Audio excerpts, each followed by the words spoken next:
This morning in the studio is Marina Kuchar. Drones attacked Russia last night. Explosions were heard in Volgograd near the Lukoil oil refinery.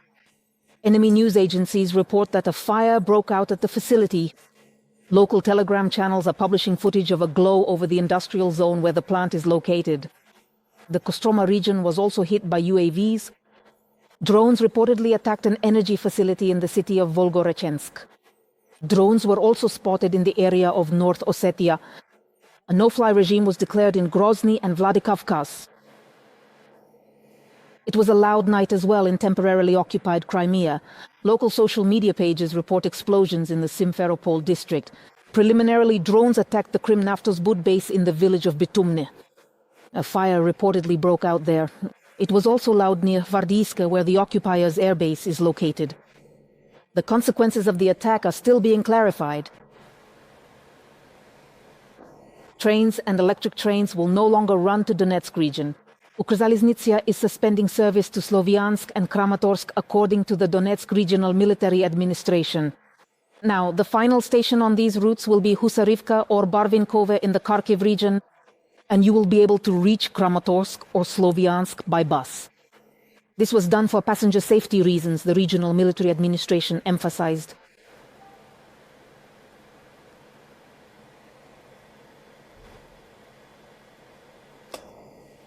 Eight people were injured in a nighttime drone attack on Kamyanske in the Dnipropetrovsk region. One of the Shaheds hit a residential apartment building. The roof and the floor slab in one of the building's entrances were partially destroyed, according to the military administration. Our Sofia Moskalenko knows more about the aftermath. She is with us live. Sofia, the search and rescue operation has already been completed. Hello, Marina. Debris removal is still ongoing at the site. Rescuers are working here together with K9 units. According to preliminary information from law enforcement, there may still be one man trapped under the rubble. And there most likely is the father of the girl we spoke with. Her name is Hannah. Right before our eyes to her, they brought out a cat that they managed to rescue from the apartment. Earlier, rescuers managed to free the girl's mother from under the rubble, and she is now in the hospital. She says that Hannah herself told her that the injuries are not very serious. There are no fractures, but the woman is still under medical supervision, and Hannah believes that her father will also be rescued. Throughout the night, let me remind you, there were more than 10 explosions in Kamyanske, and they occurred in different parts of the city, causing fires to break out. But the most damage was sustained by the apartment building you see behind me. Here, the roof and the ceiling of one of the building's entrances were damaged. A fire broke out, spreading from the roof all the way to the upper floors. As I mentioned, debris is still being cleared here, and for safety reasons, residents of the damaged entrance are not being allowed inside yet. See, my hands are shaking. I'm completely shattered by what happened. I want to howl in the yard. And then there was such an explosion, and I also live on the 4th floor. I was so scared, I really didn't know what to do. There's no electricity, no gas. We don't know when it will be back. As a result of the attack, 8 people were injured. According to the State Emergency Service, we know that there was a structural collapse. As a result, rescuers managed to free 5 residents from under the rubble. It is also known that residents of the damaged entrances were temporarily relocated to a dormitory. This was reported by the Kamyanske City Council. In addition, infrastructure and a transportation company in the city have been damaged. Passenger trains are running with delays, according to Ukrzaliznytsia, and at the same time, intercity electric trains are temporarily not operating. And finally, I'll add that during the night, our air defenders managed to shoot down 13 drones over the region. Marina. Thank you, Sofia. Sofia Moskalenko reporting from Kamyanske, which was heavily attacked by enemy strike drones.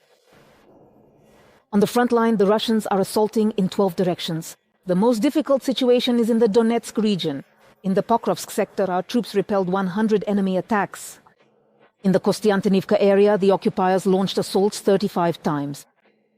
It is tense near the settlements of Pleshchivka, Sherbinivka and Rusin Yar. The enemy is also pressing on the northern Slobozansky and Kursk sectors.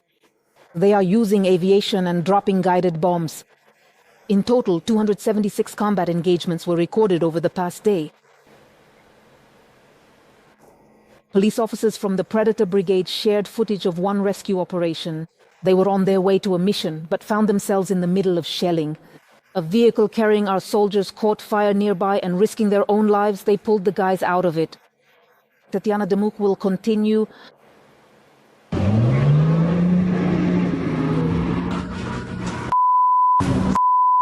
This is Kostiantynivka. The enemy struck the armored vehicle of our defenders. 5 soldiers were trapped by the vehicle structure.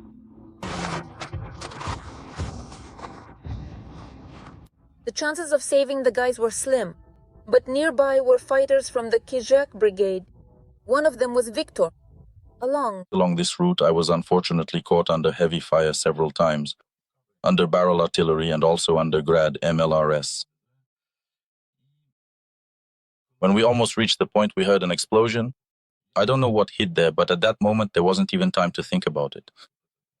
We immediately rushed over there to the site of the explosion and saw that the vehicle was on fire. It was almost completely ablaze. And risking their own lives, they saved others. Now I'm going to lose consciousness. I'm trapped here.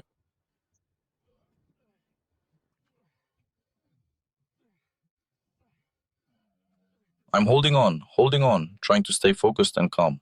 We carefully pulled the guys out one by one, making sure not to miss anyone, provided immediate first aid to those who needed it, and quickly notified our medevac team for urgent assistance. They arrived quickly. I'm very grateful to them, our guys, the Cossacks, the medics. They are incredible people. With fractures, traumatic brain injuries.